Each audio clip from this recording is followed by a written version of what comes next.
Herkese salam. Herkese salam. Bugün mən dostum bize dostluq bilikliyi alıb. Bu ikisi birleşir. Bir dakika. Birleşir. Böyle olur. Mən qaran götürdüm çünki burasında bantik var. Mən götürəcəydim əslində, sonra dostuma ən yaxşısını verməyi düşündüm. Aha, bir taxaq görək necə İndi mən sən birləşəcək. taxım birinci. Biraz baş. Gətir. Taxaq Dəqiqə. görmür.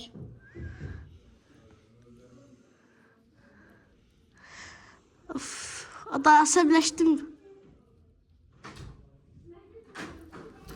Bir dəqiqə. Taxdım. Bəli, taxdıq.